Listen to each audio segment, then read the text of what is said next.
Most retirees think of their traditional IRA as a tax trap.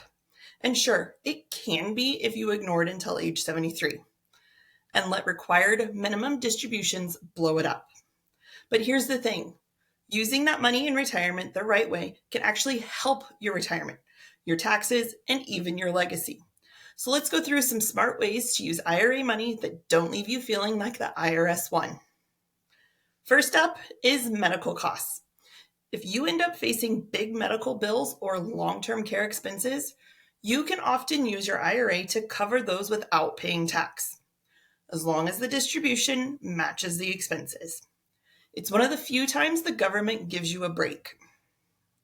So that account that usually feels like a tax liability, in this case, it actually becomes a tax-free lifeline for healthcare. Second, if you're over 70 and a half, you can make a qualified charitable distribution, or what we call a QCD. That means you donate directly from your IRA to a charity, and that distribution never shows up in your taxable income. It counts towards your RMD, but it doesn't raise your tax bill. If you're charitably inclined, it's one of the cleanest, most smart tax ways to give. Third, legacy. A lot of people worry about leaving a big traditional IRA because their kids or heirs will get stuck with a massive tax bill. And if your IRA is very large, that's true. The 10-year rule can create a serious tax crunch for the next generation. But if your IRA is modest in size, it might not be as scary as you think. Distributions over 10 years can be manageable, especially if your heirs aren't in high tax brackets. Sometimes leaving behind a right-sized IRA can be efficient and certainly less painful than people fear. Fourth is what I call just regular spending. And this is where a lot of retirees get tripped up. They keep withdrawals super low in their 60s, thinking they're saving money. And then once RMDs hit, their taxable income spikes. That spike often pushes them into a high bracket, raises Medicare premiums, and taxes more of their Social Security.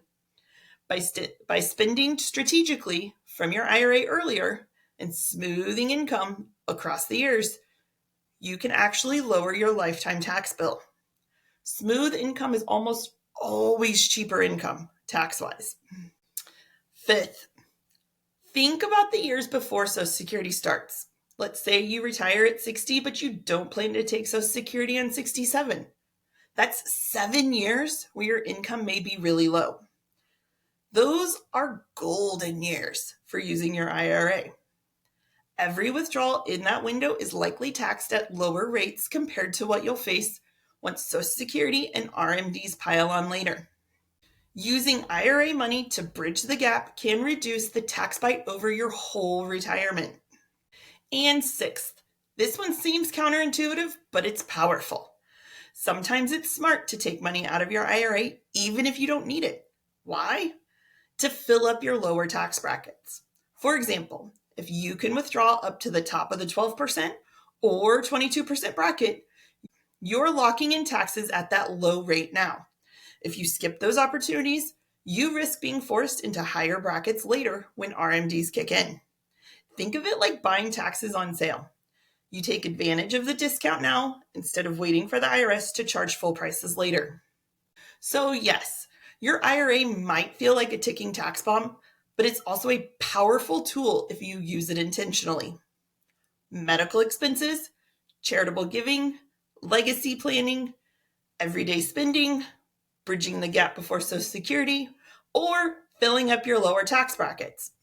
All of these can turn traditional IRAs into smart moves instead of painful surprises. And that's exactly what I help retirees figure out, how to use their IRA money wisely so it works for them, not against them. If you want more ideas on tax smart retirement strategies, I've got a whole library of videos waiting for you. Go check those out next.